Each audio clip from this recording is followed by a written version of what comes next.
자, 오늘은 뭐 해야 될까요? 자, 우리가 지금 1910년대는 이제 끝난 거예요. 뭐로 끝난 거예요? 3.1운동으로 끝난 거예요. 그럼 이제 3.1운동 이후에 몇 년대가 된다고요? 20년대. 그러니까 요 파트 공부할 때는 독립운동사 공부할 때는 일제강점기 독립운동사 공부할 때는 첫 번째가 언제냐요. 두 번째가 어디냐. 세 번째는 누구냐. 이게 제일 중요합니다. 그래서 지금은 이제 언제냐 할 때 몇 년대라고요? 1920년대. 20년대를 하는데 오늘 이번 시간은 어디냐에서 국내입니다. 국내예요. 어디냐 됐죠? 이제 누구냐라는 거예요.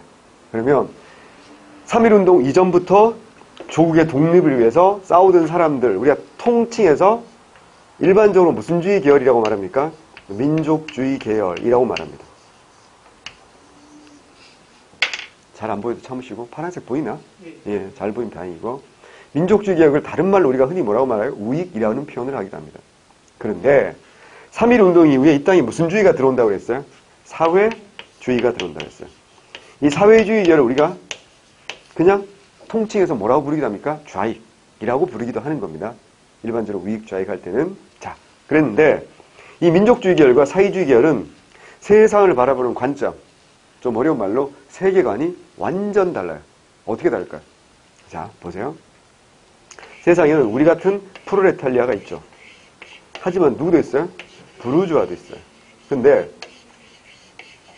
이게 우리 나라에도 이렇게 나눠져 있고 누구도 일본도 이렇게 나눠져 있단 말이지. 그러면 민족주의 계열이 바라보는 관점은 어떻게 편을 갈라야 돼요? 이렇게 파란색으로 편을 가르는 거야. 다시 민족주의 계열을 이렇게 파란 선으로 가르는 거야. 무슨 말이야? 가장 중요한 게 뭐라고요? 민족이라는 가치를 중심으로 가르는 거야. 그러니까 일본 민족과 조선 민족은 완전 다른 민족이고 그러니까 우리가 일본 민족의 식민지가 된 것은 뭐 때문이야? 우리가 일본보다 힘이 약하기 때문에 식민지가 된 거 아니야?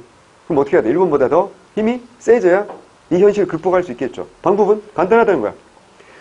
우리 조선의 부르주아가 일본 부르주아보다 어때요? 더 많은 돈을 벌어야 된다는 얘기고 조선의 프로레탈리아가 일본 프로레탈리아보다 훨씬 어때요? 생산력이 뛰어난다, 나야 된다는 얘기예요. 예를 들면 요즘 같은 경우는 어때요? 이게 어느 정도 현실화되고 있어요. 예를 들어 삼성전자가 소니보다 어때요? 훨씬 더 많은 이익을 내고 있어요. 얘기했잖아. 삼성전자가 1년에 내는 영업이익이 일본 소니부터 뭐 파나소닉 1위부터 7위, 8위까지 다 합한 것보다 이익을 다 합한 것보다 삼성전자가 더 많은 이익을 내요. 이건 진짜 넘사벽이거든요. 그 정도로 지금 우리가 현실화되고 있는 거예요. 프로레탈리아들은 뭐 말할 것도 없는 것 같아요. 우리가 가장 일 많이 하는 나라 아닌가? 열심히 하는 나라 중에 한 나라가 우리나라 아닌가? 그러니까 우리나라 안에만 있으면 그게 잘 모르는데 외국을 가보면 알아요. 혹은 외국의 그 생산 공장을 이렇게 해본 사람들 이야기를 들어보면 하나같이 그래요. 특히 남미 쪽 이런 데 가면 인건비가 싼 건 좋죠. 근데 얘들은요 월급 받잖아. 그 다음날 안 나와요. 그 다음날만 안 나는 게 아니라 그 다음날도 안 나와요. 그냥 돈 좀 생기면 뭐 한다고요. 이 사람들은 뭐 저축 이런 개념이 별로 없대요. 그냥 돈이 생기면 그냥 즐기자. 까르페 디엠이야. 현실을 충분히 즐기는 거야. 그럼 며칠 동안 그냥 파티하고 돈 떨어질까 안 나오는 거야. 근데 동남아 쪽으로 가도 그런 경우가 되게 많대요. 베트남 공장 뭐 이런 데 가도 그런 케이스들이 많대요. 근데 우리나라 사람들 어때요? 우리 알바 다 해봤잖아. 알바 해보면 어때요? 알바생인지 정직원인지 구별이 안 될 정도로 똘똘한 알바는 정직원보다 더 일을 더 잘하기도 하고 더 열심히 하기도 하고 알바가 막 추가 근무하기도 하고 멀리 갈 게 아니군요. 우리 재영이 형이 우리 회사에서 하는 일이 거의 뭐 대표님보다 더 일을 많이 하기도 하고 그러지 않나요?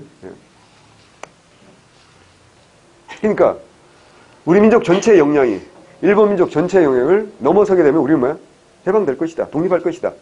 아니 더 나아가서 그렇게 되면 우리가 일본의 지배를 받는 게 아니라 뭐한다? 우리가 일본을 지배할 수도 있을 거다. 라는 게 누구의 생각이야? 민족주의 계열의 생각이야. 반면에 사회주의 계열의 생각은 달라요. 사회주의 계열은요. 세상은 이렇게 편을 갈라야 된다고 생각하는 거야. 이게 뭐야?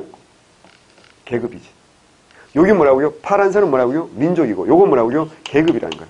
그래서 사회주의 계열이 가장 강조하는 건 계급입니다. 그래서 온 세상의 프로레탈리아가 뭐해서? 단결해서. 설마 프로레탈리아가 뭔지 모르는 건 아니죠. 그냥 자기라고 생각하시면 돼요. 지금 자기라고 생각하면 돼요. 미안해. 가진 것도 없고 아는 것도 없고 그냥 우리라고 생각하시면 돼요. 저를 포함해서 우리는 다 어때요? 프로레탈리아다라고 생각하시면 돼요. 그러니까 프롤레타리아와 부르주아를 구분하는 수단은 이거예요. 하나예요. 뭐 생산수단의 유무예요. 생산수단을 소유하고 있어서 예를 들어 이 건물주는 뭐야? 당연히 부르주아겠죠.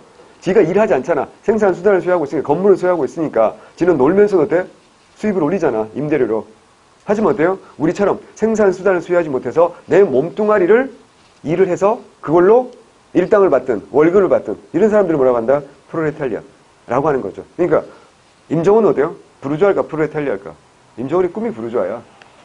프롤레타리아인데 꿈이 프롤레타리아라고. 다만 시급이 좀 센 프롤레타리아일 뿐이야.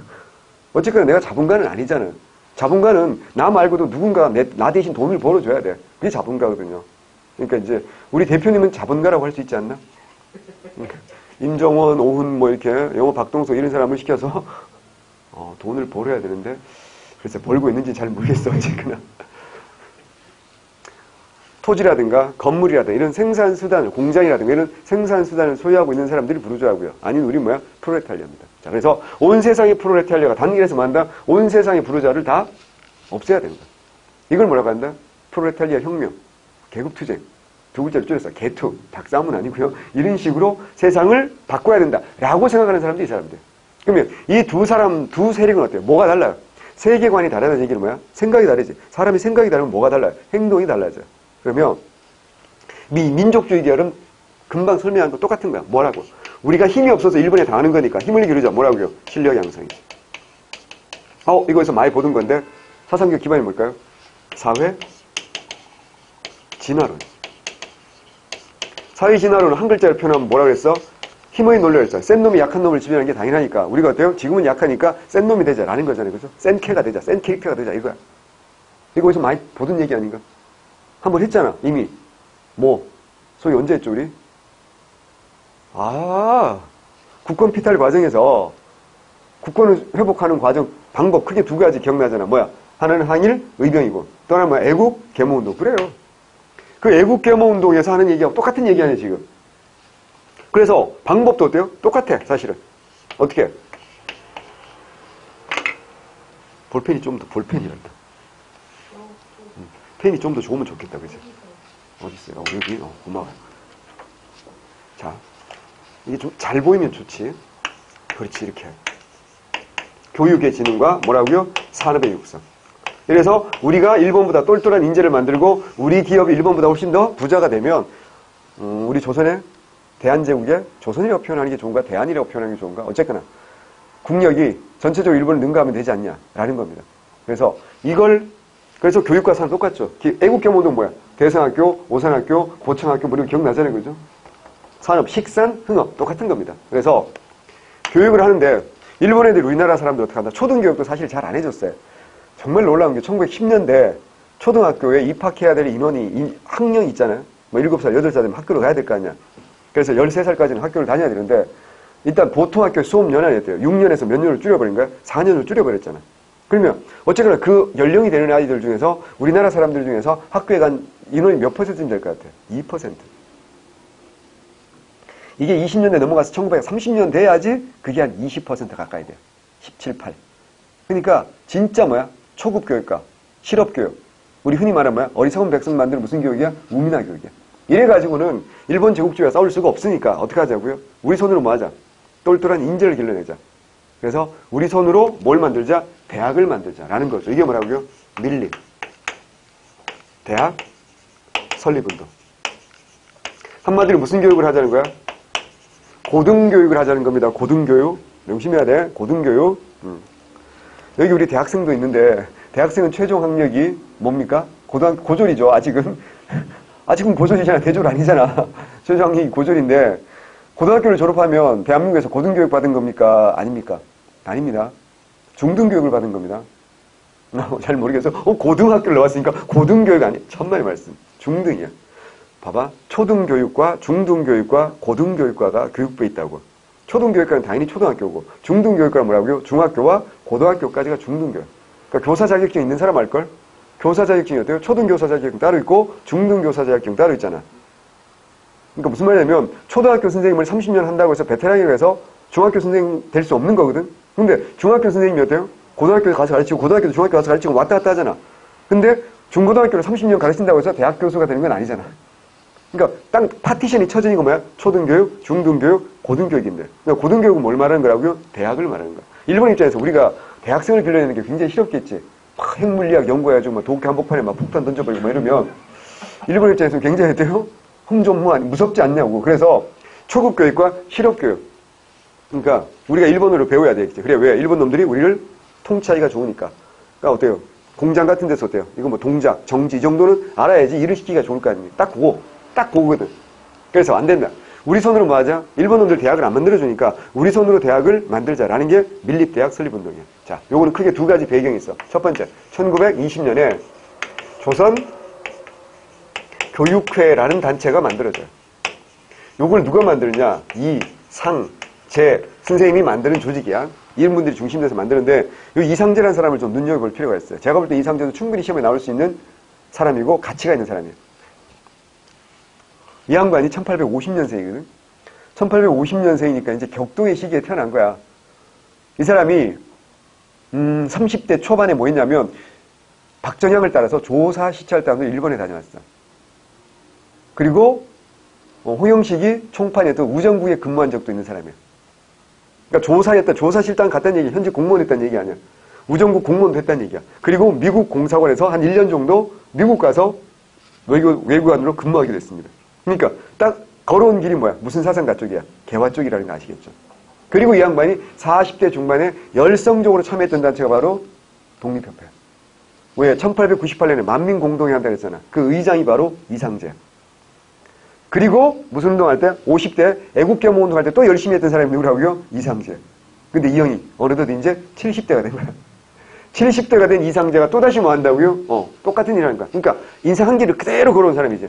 근데 왜 이 사람이 중요하냐면 이런 길 걸은 사람 중에서 무슨 파가 많이 된다 그랬어? 친일파. 그래, 윤치호 대표적이잖아. 독립협회 같이 열심히 했던 핵심 멤버였잖아. 신민회 됐던 그 윤치호도요? 결국 배고인 사건으로 끌려들어서 감옥 갔다 온 다음에 무슨 파가 된다 그랬어? 친일파 된다 그랬잖아. 아니, 우린 실패한 거잖아. 애국겸운동 관점에서 보면. 우리가 또 힘이 세지지 못했으니까 힘센 일본의 지배를 받는 게 당연하다. 이래서 친일파가 되는데 이상재는 끝까지 뭐 했다고요? 싸웠던 사람이고. 그러다 보니까 이분이 1920년대 되면 이미 70대가 된 거야. 그러니까 어때요? 연배도 높고. 하는데도 불구하고 후배들이 엄청난 존경을 받지 않겠습니까? 그걸 뭘 보면 아냐? 1927년에 오늘 공부할 핵심 중에 핵심이 뭐야? 신간회지. 신간회라는 게 뭐야? 사회주의 계열과 민족주의 계열이 많은 거야. 기본적으로 통합을 하는 건데. 그럼 초대 회장을 누가 할 거냐 이거지. 이건 양쪽으로부터 다 존경받아야 되지 않겠어요? 진짜 그 사회 어른이 돼야 되는 거 아니야? 초대 회장이 누구야? 이상재. 그러면 충분히 시험 나올 만한 가치가 있는 사람이라는 거 아시겠죠? 그죠? 그래서 이상재 눈여보셔야 됐고, 또 하나 중요한 게 이거야. 2차 조선 교육령이야. 자, 알아야 돼. 이제 문화 파트에 가면 조선 교육령 공부할 텐데 1911년에 1차 조선 교육령이고 22년에 2차 교육령이에요. 외우기 되게 좋지 않니? 일본 놈들이 가끔 고마울 때가 있어. 1차 교육령은 11년, 2차 교육령은 22년이야. 그럼 3차가 33년, 4차가 44년은 아니야. 그렇게까지 친절할 놈들이 아니잖아. 어쨌거나. 그러면 1차 조선 교육령에서는 조선 안에서 대학 설립의 길을 아예 막아놨어요.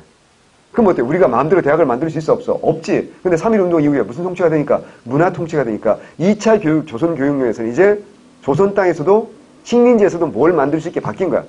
대학을 만들 수 있도록 바뀐 거야. 교육령 자체가. 이게 이제 문화 통치야. 그러니까 지난번에도 얘기했지만 이제부터는 우리 역사에서 갑이 우리가 아니라 일본이 갑이니까 일본의 그 통치 방식도 대단히 중요하다 그랬잖아. 이때 일본이 만들어 했어. 다이쇼 데모크라시라 해가지고 일본 내에서도 무슨 주의가 이제 민주주의 어느 정도 발달할 때가 있잖아. 그게 이제 우리 식민지에 영향을 끼치면서 여기에서도 이런 게 나타나는 거야. 그럼 어때? 이제 우리가 버프를 받겠지.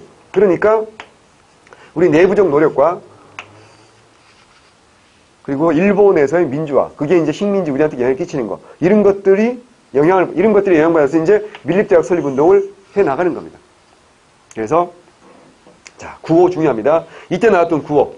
이제 대학을 만드는데 1,000만 원이 필요했어요. 그렇죠? 그래서 1,000만 명이 얼마씩? 1원씩. 정말 심플하죠. 1,000만 명 1원씩 딱 내면 당시 우리나라 인구 한 2천만 되잖아요.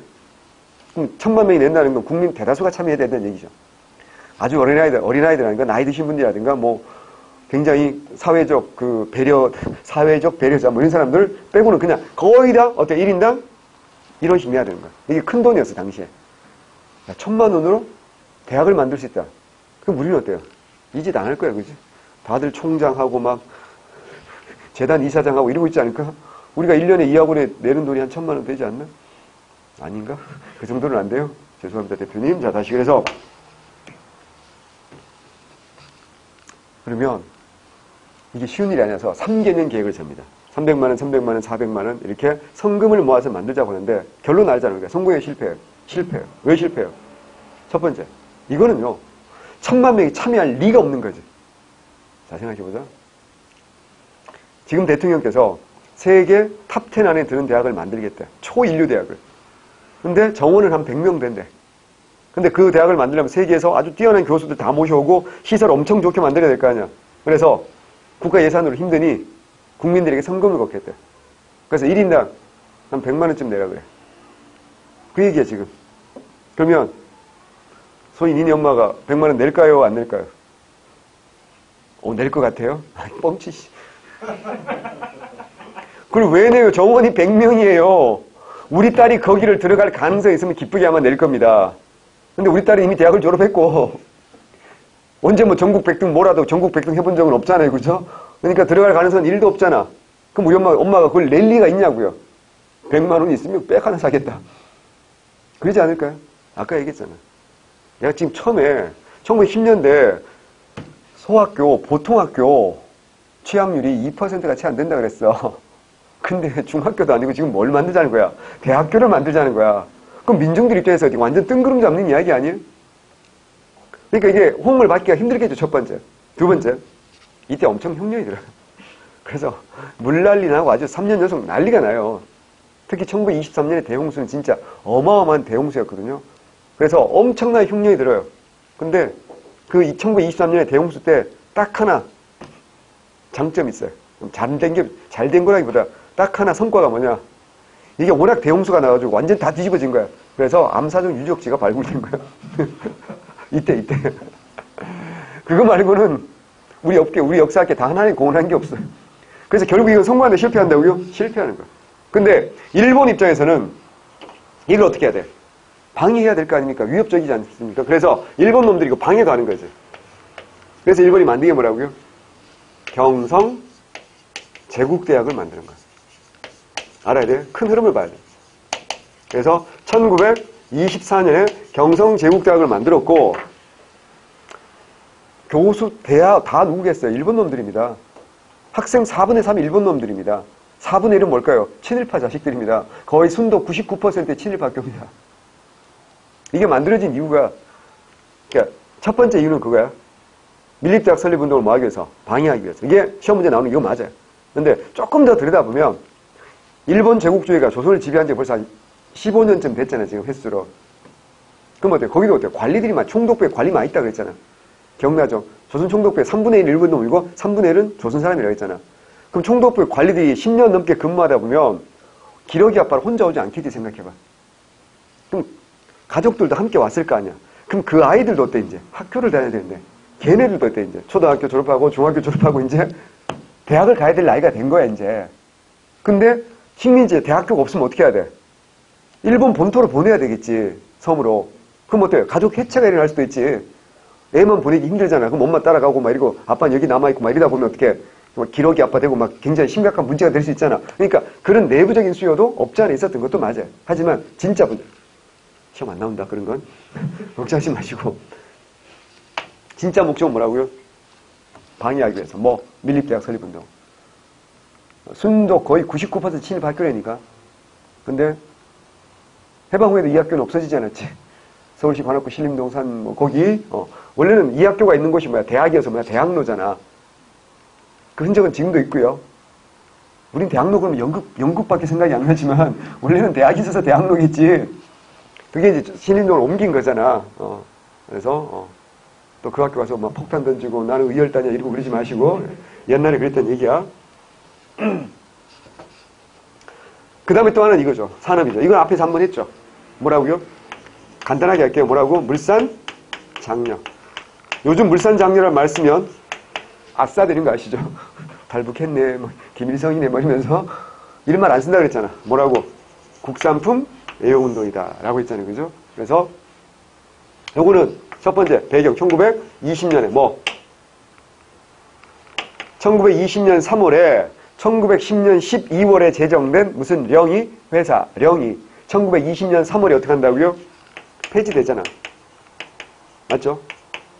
이게 허가제가 뭐가 된다 그랬어? 신고제가 됐다 그랬잖아. 그래서 일본 미쯔비시도 건너올 수 있지만 조선에서 경성방직 같은 주식회사 만드는 뭐야? 김성수 같은 지주도 자본가도 나타난다 그랬잖아. 플러스 1923년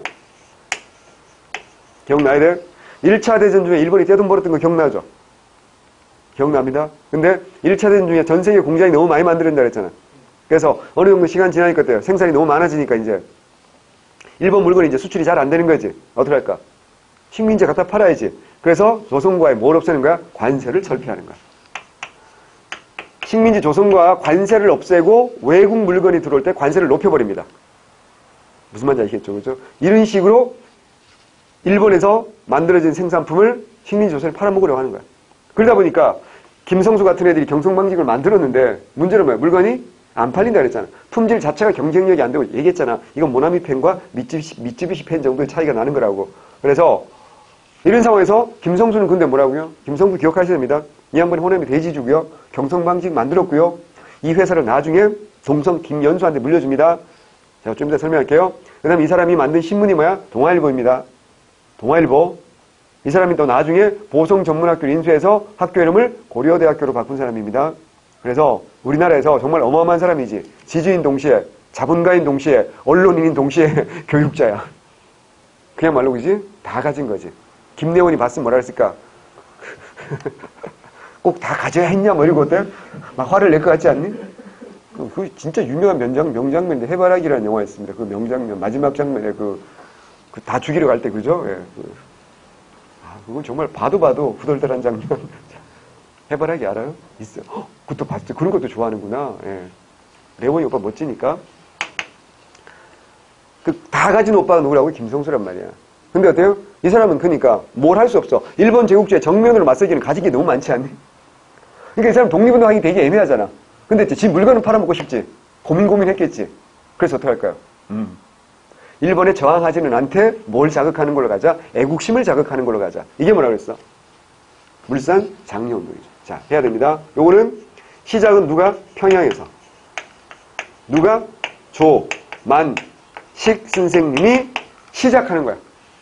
조만식 선생님은 개신교 신자고 독실한 개신교 신자, 기독교 신자예요. 그래서 교회에서 신도들 몇 명 데리고 시작한 겁니다. 하지만 이것도 전국으로 퍼져나가기 힘들겠지. 왜? 이때는 유튜브가 없잖아.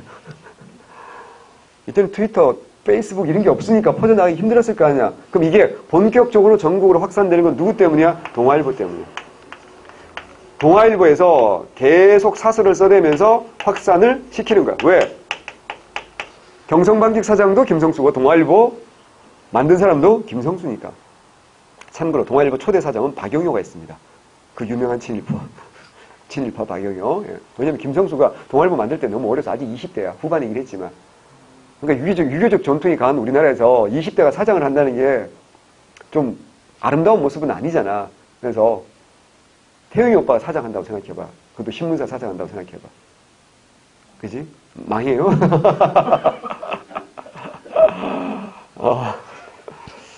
자, 훅 들어왔어요. 예.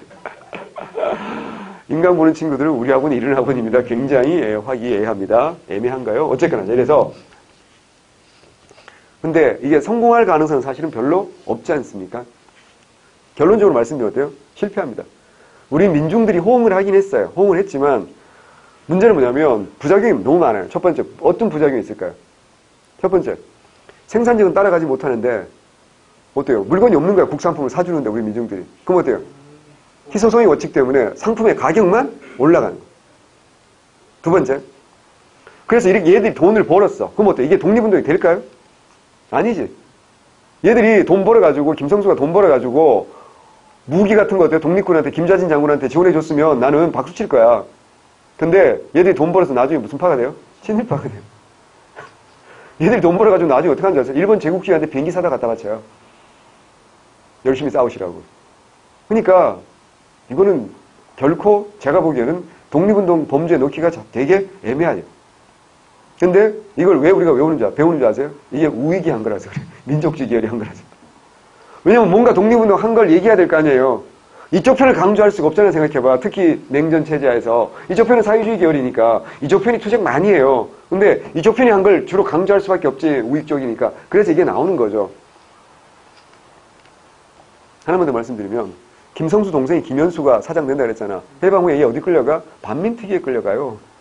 한마디로 무슨 파라고? 친일파라고 반민특위에 끌려가서 재판받았어. 김현수가. 그러니까 얘네들의 정체성은 확실하게 보여주는 거죠. 어쨌거나 전부 다 뭐라고요? 둘 다 뭐라고요? 다 실패. 이 실패할 무렵쯤 되면 요 무렵입니다. 이 무렵 이렇게 되면 이 민족주의 계열을 어떻게 한다고요? 이 계열 계기로 민족주의 계열은 뭐 할 수밖에 없냐? 분열될 수밖에 없어요. 왜? 얘들은 사상체계 자체가 이렇다 그랬잖아. 힘이잖아. 힘. 원동아 힘. 근데 이 힘을 기르는 게 성공한 거야? 실패한 거야? 실패했어. 그러면 힘센 일본 제국주의에게 지배받는 게 이상한 게 아니라 뭐가 된다고? 당연한 게 되지. 그래서 완전 맛시간 잘 봐야 돼. 타협적 민족주의 계열과 뭔 미친 개소리냐. 어떻게 인간으로 태어나서 일본 제국주의와 타협할 수 있냐. 그래서 어떻게 한다? 비타협적 민족주의. 자, 우리는 어떤 게 좋아? 비타민을 먹어야 되지 않겠니? 자, 타협적 안 되면 뭐라고요? 비타민 아니야? 비타협적 민족주의. 비타민. 소위 되게 한심한 표정으로 날 쳐다보고 있어. 어떻게 하면 좋지? 졸려서 그러니? 이 파트는 정말 이거 흐름 잡는 게 정말 중요해요. 뭐 웬만한 선생님들 그 강의 이런 말 하면 안 되지만 이렇게 딱 칼같이 흐름이 잘 안 잡혀요. 이렇게 딱 잡으셔야 돼. 이걸 왜 제가 강조하냐면 이건 기본적으로 누가 한다는 거야? 내가 부르주아가 한 거야. 부르주아. 내가 지금 처음에 출발을 부르주아 프롤레타리아를 나누고 시작했잖아. 그럼 사회주의 계열은 이 두 운동을 찬성할까 비판할까? 비판합니다. 특히 비판은 어디에 집중될까요? 여기에 더 집중됩니다. 왜? 이건 막말하면 부르주아 계급이 뭐 한다고요? 지가 돈 벌어 먹자는 운동 아니냐. 그래서 사료에 나옵니다. 이것은 부르주아 계급이 중산계급의 이기적인 운동이다. 다시 물산장려 운동을 중산계급이 뭐야? 부르주아잖아. 부르주아 중산계급의 이기적인 운동이다 라고 딱 규정하잖아. 사료를 딱 나오잖아. 그럼 무슨 주의 계열이 주장이야? 사회주의 계열이 주장이야. 그래서 사회주의 계열이 적극 협조했다. 오해 X야. 무조건 X입니다. 그럴 리가 없다고. 그래서 타협과 비타협으로 나눠지는데, 자, 요 비타협적 민족주의의 선구자, 아니야, 타협적 민족주의의 선구자, 친일파의 대마왕, 누구야? 이광수지. 그 이광수라는 놈이 1922년에 개벽이라는 잡지에 논문을 씁니다. 상편, 하편 이렇게 나눠가지고. 그게 뭐냐? 민족 개조론이에요. 그리고 1924년 해가 바뀌자마자 동아일보에 연장 계속 사설을 써댑니다. 논설문을 씁니다. 이게 뭐라고요? 민족적 경륜이라는 겁니다.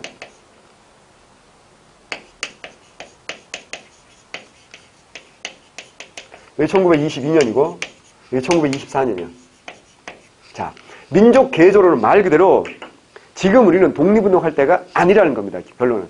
왜? 우리 지금 섣불리 독립해봐야 우리 민족성 자체가 쓰레기이기 때문에 또 다른 나라의 식민지가 될 수밖에 없다는 겁니다. 이광수의 주장은요. 그래서 지금 뭐야? 독립운동 할 때가 아니라 뭐라고요? 독립은 일단 뭐하고? 유보하고 민족성부터 바꿔야 된다는 거야.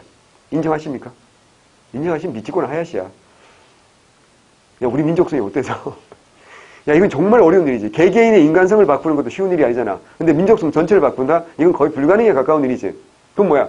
민족성이 바뀌기 전까지는 독립하지 말자는 얘기니까. 그럼 결론은 뭐야? 결론 똑같이 독립하지 말자는 얘기가 똑같은 거지. 일본 놈인 거지. 하야시지. 이광수가 아닌 거지. 원래 이광수가 뭐 한다고 1917년에 최초의 근대소설 뭐야? 무정. 그래서 어때요? 우리 문학계 천재가 된 거지. 그리고 또 28 독립선언도 하고 그리고 또 임시정 보러 가서 뭐 한다고 그랬어? 독립신문 한다고 그랬잖아. 주필. 그래서 독립운동이 정말 미래였어. 그러니까 독립운동가들이 보기에 김구 같은 사람들이 보기에 어때요? 김구나 이승만 같은 노인네들이 보기에 이광수 같은 애는 어때요? 독립운동이 미래인 거지. 이런 애가 무럭무럭 자라줘서 독립운동 이끌어 가야 될 거 아니야. 근데 기억나요? 1921년을 기점으로 임시정부가 어떻게 한다 그랬어? 점차 침체하고 점점 이제 성과가 없어진다 그랬지. 그 무렵 이광수 어떻게 할까요? 국내로 기어 들어옵니다. 그 정도 스펙을 가진 독립운동가라면 어떻게 하는 게 정상이라고 일본이 잡아다 어때요? 서대문 형소에 가져다가 거꾸로 매달고 막 이렇게 고문하고 이렇게 좀 해주셔야 되는 거 아니야? 손톱도 좀 빼주시고 막 이래야 되는 거 아니야? 근데 전혀 그러지 않죠. 동아일보 슬그머니 취직합니다. 이미 어떤 미략이 됐던 거지. 그래서 그때부터 이제 이광수가 쏟아내는 말들은 완전 일본 놈이 되는 거죠. 이광수의 말이 맞다면 우리 민족은 지금도 어때요? 그지로 살고 있어야 되는 게 맞잖아. 생각해봐. 근데 자, 일본 놈들은 지네가 우리나라를 다 해줬다고 생각하지만 뭐 건물도 다리도 다 만들었다? 개소리입니다. 왜? 6.25 전쟁으로요. 다 파괴됐어요. 깔끔하게 다 파괴됐잖아. 정말 완벽한 제로 베이스로 출발했다고 우리가. 그래서 잘 들어. 2차 대전 후에 유엔으로부터 원조받던 나라 중에서 지금 유엔에 원조하는 유일한 나라가 어느 나라예요? 우리나라입니다. 이거는 정말 대단한 거라고요. 전 세계 나라 200개가 있는데 그 유일한 나라가 우리나라라니까. 여러분, 난 여러분이 안타까운 게 뭐냐면 정말 대한민국에 태어난 게 너무 안타까워. 이 머리 그대로 아프리카 어느 부족에 태어났어 봐봐. 그 부족의 역대급, 그러니까 축구로 말하면 뭐 메시나 호날두쯤 되는 거지. 그럼 여러분요, 진짜 부족이 미래가 되고요. 여러분 돈 한 푼도 안 들이고 부족 장학금으로 하버드 유학 갑니다. 아, 진짜입니다. 하버드에서도요, 그런 애들 잘 받아줍니다, 진짜로. 그래가지고 석사, 박사 그냥 장학금 받고 이제 다 하는 거야. 그리고 이제 부족으로 돌아와. 와, 교육부 장관부터 시작할 겁니다. 처음 공무원이 9급 시작하는 게 아니라 교육부 장관부터 시작해가지고 조금만 잘하면 대통령 되는 거야. 근데 그렇게 좋은 머리를 대한민국에 태어나니까 어때? 그냥 무한도전이지. 그냥 보통이지, 보통. 정말 안타깝다니까. 전 세계 머리 좋은 민족이 여러 민족 있잖아요. 뭐 유대인들도 있고. 왜 그런 거 있잖아요. 수학 시험, 뭐 학력 인증 시험 뭐 이런 거 하잖아. 맨날 1등 한 나라가 어때요? 핀란드가 맨날 1등이에요. 그래서 한때 우리나라 핀란드 교육이 아주 열풍이 일었던 거고 2등이나 3등은 꼭 누가 하는 줄 알아? 우리나라 갑니다. 근데 극과 극이잖아. 핀란드는 서로 도와주자는 교육이고 우리는 널 죽여야지 내가 일어날 수 있어 뭐 이런 교육이고. 근데 극과 극이라니까. 데칼코마니아. 극과 극은 접으면 통한다니까. 어쨌거나. 그래서 사람들이 뭐라 했어? 이광수를 개조하자. 그게 맞는 말 아니겠어요? 민족을 개조하는 게 아니라 이광수 널 개조해야 된다고요. 민족적 경륜이 사료는 훨씬 더 잘 납니다. 잘 들으세요. 민족적 경륜은 조금 더 세련돼서 뭐라고 하냐면 일본이 허락하는 범위 안에서 일대 정치적 결사를 조직하자. 여기서 중요한 말은 뭐라고요? 일본이 허락하는 범위 안에서. 그럼 결론은 무슨 말 하지 말자고? 독립운동을 하지 말자느냐. 일본으로부터 독립은 하지 말고 허락하는 안에서 정치적 결사를 만들자. 그래서 뭐 하자는 얘기야? 이게 다른 말로 독립은 아니고 뭐 정도 하면 자치권 정도 얻어내면 되는 거 아니냐. 뭐라고요? 자치운동. 다른 말로 표현하면 뭐라고요? 우리가 정치에 우리가 참여할 수 있게 우리가 투표권 정도 얻어내면 되지 않냐. 뭐라고요? 참정권 운동. 이거 정도 하면 되지 않냐라는 겁니다. 근데 자치운동, 참정권 운동 좋은 말처럼 보이지만 이거는 전제가 뭐라고요? 일본의 식민지배를 뭐 하는 거라고요? 인정하는 거야. 그럼 이게 독립운동이니 친일이니? 내가 볼 때는 친일이야. 근데 이광수는 뭐라고 우기는 거야? 독립운동이라고 우기는 거야. 독립운동의 한 방법이라고 우기는 거야. 그래서 이게 되게 있잖아. 오늘날의 관점에 보면 쓰레기잖아. 하지만 당시에 좀 가진 부르주아들 입장에서 보면 어때요? 대놓고 친일을 하자고 말하기는 되긴 길 가다 돌 맞아 죽을 일이 있니? 대놓고 친일하자고 말하기 힘들잖아. 근데 나도 뭐라고 우기고 싶은 거야? 독립운동가야. 근데 방법이 니네랑 뭐야? 달라. 뭐 이런 변명. 이걸 전문용어로 비겁한 변명이라고 말하는 거잖아. 무슨 말인지 이해하시겠죠? 그래서 당시에 가진 부르주아들, 지식인이라든가 가진 사람들 입장에서 이거 굉장히 돼요? 독립운동가인 척 코스프레 하기 너무 좋은 논리가 이 논리인 거야. 하지만 이것들은 어때요? 곧 가면을 벗지. 결국 노골적인 무슨 파가 됩니까? 나중에는 이제 친일파가 되는 거지. 그래서 사람이 처음에 한번 올바른 길로 가다가요. 이광수도 봐봐. 처음에는 독립운동의 길로 갔던 거 아니야. 근데 한 번 이게 각도가 흐트러지잖아. 이게 1도, 2도 각도가 벌어지는 게 이게 정말 무서운 거야. 처음에는 1도, 2도밖에 차이가 안 나니까 조금밖에 차이가 안 나는 것 같지. 여기 5년 지나고 10년 지나 봐봐. 어마어마한 차이가 나는 거야. 나는 그런 사람을 현대사에서 대표적인 사람이 김문수 같은 사람이에요. 김문수가요. 지금은 완전 정치계에서 완전 개그, 그렇잖아. 호방서에 전화주고 경기 아닙니까? 호방서에 전화주고 김문수입니다. 도지사입니다. 뭐 랩을 해가지고 래퍼로 데뷔했잖아. 그 음원 딴 사람도 있어. 근데 김문수가 70년대 노동운동에 정말 신화 같은 존재였어요. 그러니까 그 사람이 만든 당이 뭔데? 민중당이야, 민중당. 그 사람하고 같이 만들었더니 누군데? 이재호라는 사람이야. 그 이재호는 누구의 완전 오른팔이 됐냐면 이명박. 그래가지고 그 이재호가 그저께 라디오 프로그램에 나와가지고 뭐라고 한 줄 알아? 이명박이 너무 아파서 보석으로 풀어줘야 된다고. 그쪽에서 무려 9가지나 풀어줘야 될 이유, 병명을 얘기했는데 그 중에 하나가 뭔지 아세요? 탈모. 또 하나는 뭔지 아세요? 수면 무호흡증. 한마디로 코골이. 야, 우리 중에 탈모 없고 코골이 안 하는 사람 어디 있어? 그래서 보석으로 풀려놔야 된대.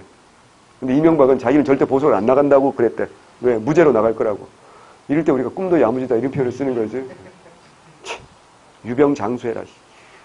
다시.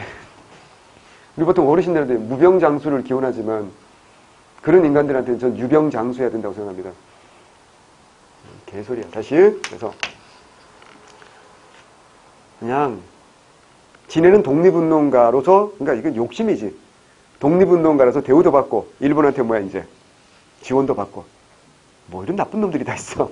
하나만 해야 될 거 아니야. 이 김내원이한테 개욕 먹어야 될 놈들이니까. 그래서 얘들 다른 말로 뭐라고 한다고요? 칠판이 작아. 기회주의자. 이거 중요한 말입니다. 뭐라고요? 기회주의자. 이게 왜 중요하죠? 요거 박살 내자는 게 이게 무슨 회야? 신민회잖아. 그래서 미안해. 신간회. 아우 큰일 날 뻔했어. 내가 맨날 헷갈리지 말라고 하면서 나도 헷갈렸네. 신간회인데 신간회가 3대 강령주의에서 가장 핵심이 뭐라고요? 기회주의를 일체 배격한다는 얘기야. 왜 거기에 신간회 3대 강령이야? 30대도 아니고 3대 강령. 딴 건 쌀랑세게 했어. 신간회는 좌우 합작이니까 제일 먼저 단결해야 되겠지. 이념 초란 단결. 그리고 정치 경제적 각성, 긴장하자는 얘기야. 그리고 가장 중요한 게 뭐라고요? 기회주의를 일체 배격한다. 기회주의자가 없었으면 이런 말 할 이유가 없는 거잖아. 기회주의 배격하는 거 한마디로 누구야? 이런 쓰레기 빼고 하자는 얘기입니다. 그리고 이걸 그냥 세 글자로 그냥 제가 할게요. 뭐라고요? 세 글자로 뭐지? 여러분이 했죠. 내가 안 할래. 쓰레기 그러지 말고 나쁜 놈 침입하지 뭐. 응? 양아치? 좋아요. 소위는 양아치라고 쓰세요. 시험지 양아치라고 나올 거예요. 반면에 이렇게 B타입적 민족주의자는요, 이렇게 혓바닥이 길 필요가 없는 거죠. 혓바닥이 긴 이유는 자기 변명을 끊임없이 해야 되는 혓바닥이 긴 거고, 자, 여기, 요런 놈들, 인간으로 아예 사람 누구야? 이광수. 또 누구? 최남선. 또, 천도교, 최린. 누가 더 심한 쓰레기다, 우열을 가리기 힘듭니다. 이런 경우 뭐라 한다 해서 마카마카다라고 한다 그랬잖아요. 그죠? 개쓰레기. 다 B타입적 민족주의. 얘들은 혓바닥이 길 필요가 없겠지. 심플하잖아. 우리 절대적으로. 무슨 자치고 참정권이고 다 필요 없다. 절대적으로. 그리고 즉각적으로. 준비한다. 다 필요 없다는 얘기야. 언제까지 준비할 건데. Absolutely, immediately. 뭐라고요? 즉각적으로. 절대 독립, 즉각 독립론. 대표이 누구야? 이상재라든가 안재홍 같은 사람이 대표적인 사람. 됐어요? 이렇게 못 된다고요. 분열이 됐다는 게 중요한 거예요. 분열이 되면 기본적으로 민족주의 계열의 전체적인 힘이 강해질까요? 약해질까요? 약해지는 게 당연하지 않냐 이거예요. 그리고 일제 무슨 통치에 넘어가는 사람들이 많아지니까 소위 말하는 문화 통치에 넘어가는 사람들이 점점 많아지고 있지 않습니까? 이쪽 편이. 그러니까 민족주의 계열 전체가 분열되면서 민족주의 계열 전체 힘이 약해진다는 심각한 문제점이 있는 거야. 요걸 알아야 되고. 하나 더. 요게 이제 총체적으로 실패로 끝나자 20년대 후반과 30년대 초반에 민족주의 계열이 반성하는 거야. 우리는 너무나도 누구 중심의 실력 양성을 했구나. 부르주아 중심의 실력 양성을 했구나라는 반성이 들어가는 거야. 그래서 실력 양성을 하되 부르주아가 아니라 뭐라고요? 민중의 실력을 양성해보자. 라는 반성을 하는 거야. 사람이니까. 그게 뭘까요? 문자 보급운동과 나라운동. 그게 소위 말하는 뭐야? 문맹 퇴치운동. 그리고 또 민중들은 뭐야? 실력을 깨우쳐보자. 이해되지 무슨 그런 거 이제 조심해야 돼. 나로드란 말 자체가 러시아 말로 인민 속으로, 민중 속으로 이런 말이거든. 그래서 느낌 자체가 어때요? 러시아 말이니까, 빨갱이지? 라고 생각하는데, 그렇지 않다고. 이건 무슨 주의 계열이 한 거라고요? 민족주의 계열에. 실력 양성인데, 대상이 달라. 부르주아가 아니라 뭐라고요? 민중을 계몽하자. 외우셔야 됩니다. 또 하나는 무슨 주의 계열이야? 사회주의 계열. 사회주의 계열은 무슨 뜻한다고요? 계급투쟁을 전개하는 거예요. 계급투쟁을 전개한다는 얘기는 다른 말로, 무슨 가장 중요한 가치는 뭐야? 사회주의 공산주의 가장 중요한 가치는 평등이라는 가치 아닙니까? 그래서 얘들은 계급투쟁을 전개하는데 주로 어떤 사람들 부르주아를 조직화한다. 프로레탈리아를 조직화한다. 프로레탈리아를 조직화하잖아. 그래서 이 땅의 프로레탈리아 누구야? 농민이지. 농민운동. 장인 농민운동 하죠. 또 뭐라고요? 노동자들 끌어모아서 조직하겠지. 이게 뭐야? 노동운동이야. 그리고 남자보다 차별받던 게 누구야? 여자들이지. 그래서 무슨 운동 해야 돼? 여성운동 하는 거야. 그리고 뭐야? 미래의 자원이 뭐야? 젊은이들 끌어모아서 하죠. 무슨 운동? 청년운동. 이렇게 아이디얼, 이상주의적인 거 어때요? 나이 든 사람들 어때요? 그런 말 있어. 젊을 때 공산주의 아닌 사람은 열정이 없는 사람인 거고, 나이가 들어도 계속 공산주의를 고수하는 사람은 철이 없는 사람인 거지. 그런 것 같아. 맞는 말인 것 같아. 그리고 사회적으로 가장 차별되어 왔던 뭐야? 백정들의 무슨 운동이라고요? 형평운동까지. 요까지가 무슨 주의 결이라고 볼 수 있어요? 사회주의 결이다라고 볼 수 있어요. 요거 말고도 소년운동도 있어요. 소년운동은 어디서 나오냐면, 이건 민족주의, 사회주의라기보다 종교에서 뭐야? 천도교에서 나오는 게. 이게 뭐라고요? 소년운동. 그래서 손병희 선생님의 사위가 있어. 이름부터 푹신한 분, 소파. 방정환 선생님. 그 방정환 선생이 뭐 한다고요? 어린이날. 세계 최초로 어린이날 제정하고 어린이 잡지 만들고 하지 않습니까? 이건 천도교 사상이 있잖아. 인내철이잖아. 그 사람이 처음에는 성인 남자, 그 다음 뭐야? 성인 여자, 그 다음 뭐야? 어린아이까지 계속 확대되는 거다. 말씀드렸잖아요. 그죠? 자, 그럼 농민운동은요? 농민운동은 소작농을 끌어모아서 뭐 한다고요? 싸우는 뭐야? 소작쟁이 할 것이고. 노동운동은 노동자들 끌어모아서 싸우는 뭐야? 노동쟁이라는 형태로 전개될 텐데, 요게요, 시대별로 달라요. 1920년대와 30년대가 이게 성향이 완전 달라요. 왜냐면, 소작농들은 왜 싸울까요? 뭐 때문에 싸울까요? 뻔하지? 우리의 이상사회를 만들 겁니다. 이러고 싸우지 않을 거 아니야. 그러면 소작농들이 어때요? 너나 하세요. 그리고 어때요? 모이질 않을 거라고. 그럼 사회주의자들이 소작농을 끌어모으는 방법, 그들이 원하는 걸 해줘야 되지 않을까? 가장 원하는 게 뭐 10년대 토지조사하고 어때요? 땅 다 빼앗기고. 또 뭐야? 20년대 산미증식계획으로 어때요? 또다시 몰락하고 있지. 그럼 이 사람들 어때요? 끌어모아야 되겠지. 자, 뭐가 힘들어? 경작지를 빼야 경작권을 박탈당했고. 그러다 보니까 어때요? 기한부 계약 소작농으로 전락한다 그랬잖아. 그래서 1년 또는 2년 단위로 계약을 다시 해야 되니까 소작지를 계속 뺏기고 소작료가 계속 올라간다는 문제지. 그럼 어떻게 해야 돼? 함부로 소작지를 빼앗지 마세요. 소작권 이동 반대와 소작료를 함부로 올리지 마세요. 소작료 인하 투쟁. 이런 거 하면 어떻게 한다? 농민들이 모이겠죠. 이걸로 투쟁하는 거야. 이건 무슨 투쟁이야? 먹고 살자는 무슨 투쟁이야? 경제 투쟁이야. 노동자들도 마찬가지지. 노동시간을 줄여주세요. 월급 올려주세요. 주로 경제 투쟁이야. 이걸 다른 말로 뭐라고 하죠? 생존권 투쟁이야. 이거 하면서 사람들을 끌어모아. 잘 모이지. 이걸로 하니까 잘 모이지 당연히. 문제는 뭐야? 이들이 싸워야 될 대상이 지주 아니면 자본가잖아. 근데 지주 아니면 자본가가 1번 놈 아니면 무슨 파라고요? 친일파야. 그럼 경찰이 와서 어떻게 할까요? 누굴 도와줄까? 지주와 자본가를 도와주지 않겠습니까? 그럼 이들이 몇 번 싸우다 보면 바보가 아니니까 깨닫지. 아, 우리가 이렇게 차별되어받고 억압받고 착지당하는 건 저 자본가도 나쁘고 저 지주도 나쁘지만 더 나쁜 건 뭐라고? 그들을 비호해주는 뭐야? 제국주의가 더 나쁜 거지. 아, 식민지라는 현실은 어쩔 수 없구나. 그러면 근본적으로 이걸 해결하는 방법은 뭐밖에 없어? 식민지에서 벗어나야 되는 거지. 내가 여기 자꾸 평등을 강조하는 거. 이런 운동이 무슨 독립운동이냐라고 생각할 수도 있는데요. 이 평등주의에서 가장, 차별주의에서 가장 심한 차별은 제국주의와 식민지의 차별이지. 그럼 이걸 해결하는 가장 좋은 방법은 뭐라고요? 해방되는 거 말고는 없는 거거든요. 그래서 이게 처음에 출발은 자기들 먹고 사는 문제로 출발하지만 시간이 지나면서 1930년대가 되면서 이게 무슨 투쟁으로 발전할까요? 정치 투쟁이야. 정치 투쟁으로 발전한다는 얘기는 다른 말로 뭐라고요? 제국주의 투쟁을 한다라는 뜻입니다. 그러니까 이거 봐봐. 처음에 출발은 먹고 살자는 투쟁이지만 결국은 뭐라고요? 반제국주의니까 어떻게 한다고요? 독립운동으로 가는 수밖에 없는 거지. 요 소작쟁이 중에 제일 유명한 게 뭐라고요? 1923년에 암태도 소작쟁이가 제일 중요하고, 그 다음에 이제 노동쟁이 중에 제일 중요한 건 1929년에 원산 총파업이 가장 중요합니다. 그래서 이런 거 반드시 외워두셔야 될 굉장히 중요한 내용이죠. 하나 더. 여성운동 내에도 무슨 주의결이 있고 민족주의 결이 있고, 청년운동 내에도 민족주의 결이 있고, 여성운동 내에도 무슨 주의 결이 있고 사회주의 결이 있고, 청년운동 내에도 민족주의 사회주의가 있는데, 아까 미리 말씀드렸지만 이 좀 있으면 어떡할까? 통합이 될 거란 말이죠. 통합되는 거 이제 좀 이따가 말씀드릴 거니까 이것도 통합을 할 겁니다. 그래서 여기서 나오는 게 뭐라고요? 좀 이따가 신간의 자매단체지. 신간의 부록이야. 그러니까 이때는 남녀가 아무래도 같이 활동하는 게 어때요? 좀 꺼렸을 거 아니야. 그래서 남자들은 뭐라고요? 신간의. 여자들은 뭐라고요? 근우. 1927년이지.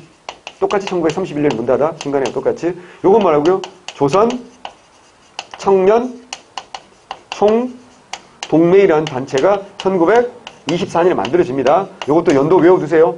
기출문제 나온 적 있어. 형평운동은 누가 하느냐면 백정이야, 백정. 백정들이 갑오개혁으로 신분제도가 사라졌음에도 불구하고 백정에 대한 차별이 여전히 남아있다 그랬잖아. 학교를 보내면 어떻게 한다고요? 학교를 사람들이 못 가게 하면 어떻게 백정 아들하고 같이 학교를 가냐고. 그러니까 학교 쫓겨나기 일수고요. 속이고 가면 발각 때문에 쫓겨나고 말겠단 말이에요. 그러다가 1923년 진주에서 그 마을의 청년들이 개를 끌고 와서 백정한테 잡아달라고 부탁을 한 게 아니라 명령을 한 거지. 그래서 열받은 백정이 어떻게 한다고요? 그걸 거부했단 말이야. 근데 그 청년들이 개를 잡는 게 아니라 백정을 잡았어요. 문제는 뭐냐? 이 사람이 백정이라 호적에 신고가 잘 안 돼 있어. 그럼 호적에 신고가 안 돼 있다는 얘기 뭐야? 법적으로 살아있는 사람이 아니니까 살인죄가 성립을 안 하는 거지. 그러니까 어때요? 얼마나 가족들이 기가 차겠어요. 동료들도 기가 차겠습니까? 이래가지고 뜻있는 지식인들, 강사원 이런 사람들하고 모여가지고 만든 조직이 1923년 백정에 대한 차별을 철폐하자. 이게 뭐라고요? 조선 형평사. 형은 이게 저울 형자. 우리 도량형 통일을 말하잖아. 저울처럼 평등한 세상을 만들자라는 겁니다. 어디에서 시작한다? 진주에서 시작하고요. 이게 이제 조직이 나중에 둘로 쪼개집니다. 이것도 사회주의 영향 받았잖아. 그래서 모든 차별을 철폐하자. 제국주의 투쟁, 반제국주의 투쟁으로 가는 강경파도 있고, 아니 우리 백정들의 권익만 지키면 되지 않냐 이런 온건파도 있고 쪼개지는데 어쨌거나 이렇게 갑니다. 자, 내가 이걸 왜 강조하냐면 1920년대 봐봐. 지금 사회주의가 들어오면서 이 민중들 속으로 뿌리를 내리고 있잖아. 지금 여기는 민중들 속으로 뿌리 내린 게 아니잖아. 지금 이게 민중들 속으로 뿌리 내리고 있잖아. 그러면서 사회주의 세력이 점점 어때요? 커지고 있어. 그럼 여러분이 일본 제국주의면 어떻게 해야 돼? 이 커지는 사회주의를 어떻게 해야 돼? 막아야 되지 않겠습니까? 그래서 사회주의가 커지면서 1925년에 기억나요? 제1차 조선 공산당이라는 게 만들어져. 1925년 4월이야. 그럼 여러분 일본이 뭐 어때요? 이거 막아야 되겠지. 그래서 한번 했잖아. 그래서 똑같이 1925년 5월 달에 이걸 탄압하기 위해서 엄청나게 무서운 법이 만들어진다 했지. 무슨 법? 치안유지법. 잘 들어야 돼. 그러면 그 전까지 독립운동한 사람은 무슨 법으로 처벌받았을까? 자, 3.1운동 참여한 사람들 무슨 법으로 처벌받았을까? 보안법. 아, 왜? 1907년에 정미칠주하게 부록으로 신문지법, 보안법 나온다 그랬잖아.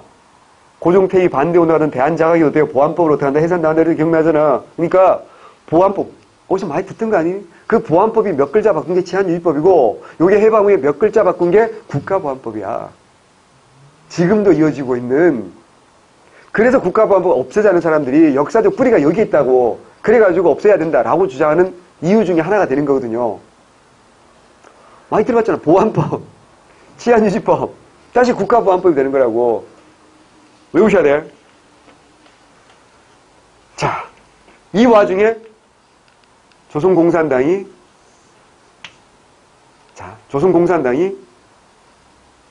치안유지법으로 그의 말에 요거 1차거든? 1차 조선공산당 치안유지법, 신의주 사건이라고 이제 중요하잖아. 깨집니다. 파기가 돼요. 주동자들 끌려갑니다. 파기되는데 남아있는 사람들이 다시 2차 조선, 줄여쓸게. 칠판 없으니까 2차 조선공산당을 결성을 했는데 이 사람들이 아주 중요한 투쟁을 합니다. 이게 1926년에 순종이 죽잖아. 4월 달에. 순종이 죽었으니까 어떻게 해야 돼? 장례식을 치르겠지. 어디서 많이 보던 기시감이 있지 않나? 한번 해봤잖아. 고종 죽었을 때. 무슨 운동? 3.1운동. 똑같이 뭐 한다고요? 60만세운동. 이거를 누가 주도한다고요? 2차 조선공산당이 주도하는 거야.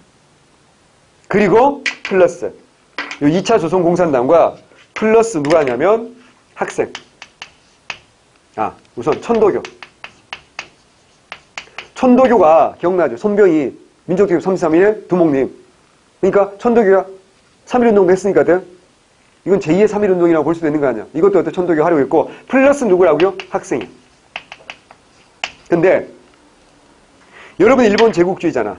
지금 독립운동 중에서 이쪽 편은 어때? 거의 무슨 파를 막 넘어오고 있어. 친일파를 막 넘어오고 있으니까 이쪽 편을 탄압하는 건 안 되겠지. 그냥 우동 끓여주고 초밥 만들어주면서 꼬드기면 돼. 근데 얘들은 어때요? 포섭이 안 되는 아이들이지, 사상적으로. 그럼 누굴 때려잡아야 돼? 사회주의를 때려잡는 거야. 그러면요, 이게 우리가 안 해봐서 모르는데 굉장히 이게 일본 애들이 나쁜 쪽으로 진짜 머리 좋아요. 무슨 말이냐면 똑같은 독립운동 했단 말이야. 민족주의라고 사회주의라고. 그럼 어때요? 재판에서 똑같이 10년이면 10년이면 때려야 될 거 아니야. 어떻게 하는 줄 알아? 사회주의 10년 때려. 민족주의 1년밖에 안 때려. 비슷한 혐의인데. 그럼 어떻게 돼? 사회주의가 민족주의를 어떻게 돼? 의심할 수밖에 없잖아. 뭐야 저 새끼 똑같이 했는데 나는 10년, 쟤는 1년. 저 새끼 분명히 어때요? 저쪽 편에 붙었네. 이렇게 볼 수밖에 더 있니? 그런 식으로 어떡한다. 그럼 어떻게 돼 이제? 아니었는데 나는 그냥 순수하게 독립운동 했는데 독립운동 진영, 사회주의 진영으로부터 어때요? 넌 새끼야 친일파네. 이렇게 어때? 강제로 밀려가지고 어때? 에라시앙 이럴 바에 그냥 친일하자. 이런 경우도 생긴다니까. 아 진짜로 이게 우리처럼 순진하고 착한 공무원 준비생들은 이런 짓을 못하지. 근데 일본 제국주의는 이게 갈라치기라는 거거든. 서로 서로를 분열시키는 거. 이게 제일 좋은 거거든 이게 사실은. 아 정말 나쁜 놈들. 그러니까 들어보시니까 어때요? 정말 나쁘다는 느낌 들지 않습니까? 아우 정말. 이런 상황에서 일본 놈들은 사회주의 계열을 엄격하게 감시를 하고 있단 말이야. 그래서 요거 3, 4일 전에 어떻게 한다고 조직이 준비가 발각돼서 박살이 나는 거야. 요 두 개가. 그래서 남은 건 누가 중심이 돼서 할 수밖에 없어? 학생들이 중심이 돼서 할 수밖에 없어. 무슨 말인지 아시겠죠? 그래서 60만 세 운동은 누가 중심이 된다? 학생이 중심이 됐다. 하지만 전국 확산될까 안 될까? 될 리가 없는 거지 생각해봐. 일본이 바보니? 3.1운동 때 그렇게 당했는데 모든 준비를 다 하고 있었겠지. 근데 학생들은 어떻게 한다고요? 일본 경찰이 앞에서 다 준비하고서 막고 있어. 그게 어떻게 할까요? 달려갑니다 그냥. 왜? 공부하기 싫었겠지. 아니 그게 아니고요. 학생들은 정의롭잖아. 그러니까 우리 같은 그 아재들은 어때요? 경찰 앞에 있으면 어떡할까요? 조용히 집으로 가겠지. 근데 학생들은 어때요? 팩이 있으니까. 이게 젊은이의 특권 아닌가? 정의를 추구할 수 있다는 거. 눈앞에 보이는 이익이 아니라. 근데 안타까운 게 시간이 가면 갈수록 대한민국의 20대들, 특히 젊은이들 옳은 거보다는 나에게 이익이냐 손해냐 이게 첫 번째 판단 기준이 되는 것 같아. 그래서 현 정부, 문재인 정부 지지율이 많이 떨어지는 계층 중에 하나가 어때요? 20대 아닌가? 특히 20대 남자들. 많이 보고 있네? 반성하셔야 됩니다. 라고 저는 생각한다. 뭐 그 통계가 요구일 수도 있는데 내가 보는 젊은 20대들 중에는 별로 없는데 이렇게 막 화내고 반대하는 사람 별로 못 봤는데 통계 조사 보면 굉장히 여론조사 보면 20대 남자들하고 여자들하고 엄청나게 차이가 많이 나더라고요. 여자들은 지지율이 높고 남자들은 지지율이 굉장히 뚝 떨어지는. 다시 60만 세 운동. 그럼 어떻게 돼? 이걸로 2차 조선공산당도 또 파괴당합니다. 그러면 사회주의 계열도 어떡한다? 일제 탄압이 너무 심해지니까 어떡한다고요? 사회주의 계열도 지금 세력이 어때요? 약해지는 거잖아. 그럼 봐봐. 민족주의 계열도 어때요, 지금? 내리막길. 사회주의 계열도 어때요? 내리막길이야. 이런 상황에서 어떻게 할까? 약자 힘은 뭐라고요? 단결이다. 이런 목소리가 나온 게 어떻게 보면 당연하지 않겠습니까? 약자 힘은 단결이다. 단결을 하는데, 좋아. 단결을 하는데, 그래도 누구랑은 절대 단결할 수 없어. 이런 쓰레기들하고 단결할 수 없잖아. 그래서 사회주의와 민족주의가 단결하는데, 한칠판에 나올래나? 사회주의와 민족주의가 단결하는데 누구는 빼고 쓰레기 빼고 비타민하고만 뭉치자 이 얘기야. 사회주의 애들이 뭘 좋아해? 비타민을 좋아했다. 이렇게 외우시면 됩니다. 그래서 이렇게 뭉친 요 단체가 1927년에 무슨 회라고요? 신간회다. 신간에는 신간, 새로운 줄기는 출고모, 오래된 나무에서 새로운 줄기가 나온다. 그래서 신간회라고 이름 지었다고 하죠. 1927년부터 1931년 사이에 존재하였습니다. 1927년 2월 15일 날 결성되었고 1931년 5월 16일 날 해소됩니다. 요거 이제 굉장히 중요하고 3대 강령 너무 중요하다 그랬어요. 뭐라고요? 단결하자. 당연히 단결해야 되는 거고 각성하자. 정치, 경제적 각성. 긴장하지 않으면 나도 모르는 사이에 친일파가 돼 있거든. 긴장하자. 그리고 무슨 주의? 일체 배격하자. 기회주의를 일체 배격하자. 너무 중요하고요. 또 하나. 이건 일제야 최대 규모에 잘 들어야 돼. 합법단체라는 거 해야 돼. 신민회는 뭐라고? 비밀결사잖아. 얘는 뭐라고요? 합법단체입니다. 그리고 신민회는 회원수가 많아봐야 7, 800명이라고 했잖아. 비밀이 결사니까. 얘는 뭐라고? 회원수가 2만에서 4만 명이야. 전국에 140개가 넘는 지회가 있어. 근데 좀 구체적으로 보면 중앙은 민족주의 계열이 강해. 근데 지방은 사회주의 계열이 강해. 어쨌거나 민족주의, 사회주의 통합했으니까 민족주의가 하는 운동과 사회주의가 하는 운동 때 다 같이 함께 노동운동, 뭐 소작쟁이, 노동쟁이 지원하는 거 당연히 알겠지. 학생운동 같은 거 어떻게 한다? 당연히 지원해주고 하겠지. 근데 조심해야 될 건 신간에는 60만 세 운동을 지원할 수는 없지. 그치? 하지만 신간에는 뭐는 지원할 수 있겠어? 1929년은 뭐야? 광주 학생하일 운동이에요. 진상조사단 보내고. 거기서 어때요? 전국교 확산하는데 기여한다. 이건 맞아 틀려. 맞지? 하지만 민중보고대회를 계획하다가 딱 6시간 전에 발각돼서 강경파, 허언이라든가 이런 지도부가 다 끌려갑니다. 그러면서 그때 이후부터 이제 신간에는 위축되기 시작합니다. 왜? 강경파들이 싹 끌려갔잖아. 강경파들이 끌려가면 언제 누가 남아? 나 같은 겁쟁이 온건파들이 남아. 나 같은 겁쟁이 온건파들은 어떻게 할까요? 비타협적 민족주의. 고양이 손이라도 빌려야 되지 않겠니? 얘들하고도 손을 잡아서 우리 힘을 더 키워야 되지 않을까? 뭐 이딴 식으로 나가는 거지. 여기 이제 일본의 방해 공작도 당연히 들어가겠지. 그럼 이제 이런 놈들도 슬금슬금 이제 들어오려고 한단 말이야. 들어오기도 하고 이런단 말이야. 그러면 사회주의자들이 보니까 어때요? 이건 미친 거지. 우리 강령 중에서 가장 중요한 게 무슨 주의를 배격하는 건데 기회주의를 배격하는데 지금 그 강령조차도 지키지 못하는 거잖아. 그래서 사회주의끼리 뭐 한다? 우리 강령조차 지키지 못할 거면 우리 이제 뭐 하자? 헤어지자라고 얘기하는 거야. 그래서 부산 지회에서부터 어떻게 한다고요? 헤어지자고. 옛날부터 부산 아재들이 야구할 때도 그렇잖아. 엄청 강하잖아. 그지? 그래가지고 헤어지자. 해소투쟁을 전개합니다. 결국 어때요? 그래서 해소됩니다. 근데 잘 들어. 웬만한 조직은 다 해산된다고 하지. 근데 요건 뭐야? 해소. 해소라는 단어가 나오면 바로 요겁니다. 해소는 뭐냐면 이런 A라는 운동 형태에서 또 다른 운동 형태로 옮아간다. 이걸 해소라고 해. 근데 결론은 어때요? 해산된 거랑 마찬가지지.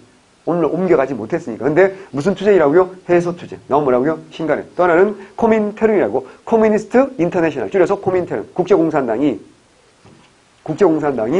부르주아와 손잡은 걸 어떻게 한다고요?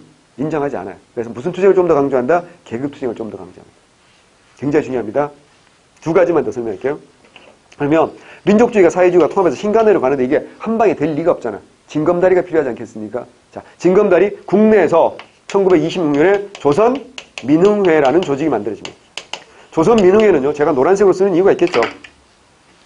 물산장려운동하는 일본 민족주의계열과 일부 사회주의계열의 작은 통합이야. 규모가 크진 않아. 하지만 작게 통합해서 1926년 6월이야. 작게 통합했는데 어쨌거나 이념이 다르지만 통합할 수 있다는 거 보여줬다는 게 중요한 거고. 또 하나는 더 중요한 게 사실은 1926년 11월 달에 정우회 선언이라는 것. 정우회는 뭐냐면 사회주의 계열의 통합 조직이 정우회야. 이 정우회가 이런 주장합니다. 잘 봐. 지금 부르주아와 손잡는 건 말이 안 된다. 우리 사회주의 계열은 부르주아와 손잡는 게 아니잖아, 기본적으로. 계급투쟁을 전개해야 되잖아. 근데 문제는 뭐냐면 우리가 계급투쟁을 너무 강조하면 같은 민족끼리 뭐 하게 되는 거야? 싸우게 되는 거지. 그래서 어떻게 하자? 일단은 뭐 하자? 일단은 뭐부터 하자? 우리 민족이 뭐 하자? 단결하자. 근데 누구랑 손잡을 수 없으니? 쓰레기들과 손잡을 수 없으니. 얘들이 부르주아가 어때요? 부르주아 중에서 쓰레기 말고 어쨌거나 과정상의 동맹자인 건 맞지 않냐? 일단 제국주의를 몰아내야 되니까. 그 중에서 타락하지 않은 애들. 다시 과정상의 동맹자라는 얘기는 뭐야? 일시적인 동맹이라는 뜻이지. 타락하지 않은 애들은 뭐야? 비타협적 민족주의라는 얘기야. 타협적은 빼고. 얘들하고 일시적으로 손잡을 수 있다. 그래서 무슨 투쟁 먼저 하고 민족 먼저 몰아내고 반제국주의 투쟁을 먼저 한 다음에 무슨 투쟁에도 늦지 않다. 계급 투쟁에도 늦지 않다. 실제로 이래서 성공한 나라가 있잖아. 그게 누구야? 중국이잖아. 중국이 뭐 했어? 국공합작. 국민당과 공산당의 국공합작을 통해 가지고 어떻게 한다고 1차와 2차가 있거든. 이때 1924년에 1차 국공합작이 있어요. 좀 이따가 설명을 드릴게요. 그 국공합작을 통해서 이념이 다르지만 손잡을 수 있다는 걸 보여줬거든. 우리도 뭐 하자? 따라하자. 이렇게 선언을 한 거야. 이게 정우회 선언이야. 그러니까 민족해방을 먼저 하고 계급해방을 나중에 해도 상관없다. 혹은 민족해방과 계급해방. 원래 사회주의계열은 무슨 해방을 강조한다고요? 계급해방을 강조한대. 민족해방과 계급해방을 동시에 하자. 이런 주장을 하는데 이게 많은 사회주의자들에게 공감을 얻어가지고 받아들여지는 거야. 그래서 많은 사회주의자들이 어떻게 한다고요? 신간에 들어왔다. 굉장히 중요합니다. 그래서 사료는 정우회선을 굉장히 잘합니다. 또 해외에서도 있다 했죠. 해외에서. 해외에서는 뭐라고 아까 얘기했잖아. 1차 국공합작이라는 게 여러분 생각보다 우리에게 큰 영향을 끼칩니다. 중국에서. 그 다음에 한국독립유일당 북경촉성회. 한국독립유일당 북경촉성회. 베이징에서 안창호 중심으로 니네 빨리 유일당, 하나된 정당 만들라고 촉구하는 대회를 열었어요. 이게 북경촉성회. 여기 1926년입니다. 요런 것들도 어떻게 한다고요? 신간의 결성에 아주 중요한 영향을 끼치고 여기서 끝나면 안 돼. 왜? 이게 국내로만 이런 주장이 들어오지 않을 거 아니야. 어디로도 들어와. 만주 쪽으로도 가지. 그때 만주에 뭐 했어? 참의부, 정의부, 시민부가 따로따로 3부를 결성하고 있었단 말이야. 어떻게 될까? 하나로 뭉쳐야 되겠지. 근데 만주에서는 하나로 못 뭉쳤어. 그래서 남만주는 국민부, 북만주는 혁신. 3부 통합운동 나오게 되는 것도 이것도 뭐라고요? 이런 영향이 있었다. 이해되죠? 무슨 말인지? 이런 것들이 이게 뭐라고? 1920년대 정말 중요한 정말 20년을 요한 칠판에 딱 정리한 거예요. 이렇게 구조적으로 완벽하게 이념적으로 정리를 잘하기는 참 힘들거든. 내가 했어. 자, 내가 한 게 중요한 게 아니고 여러분이 했다는 게 중요한 거지. 요거 정말 중요합니다. 주말에 꼭 한번 정리를 자기 손으로 다시 한번 예쁘게 제대로. 제가 칠판이 좁아서 이렇게 뭐 이렇게 큰 칠판이면 더 예쁘게 잘할 수 있는데 글씨도 크게 쓰고 하여튼 했으니까 한번 정리하시기 바랍니다. 조금만 쉬었다가 이제 이거 보고 계속 하도록 하죠.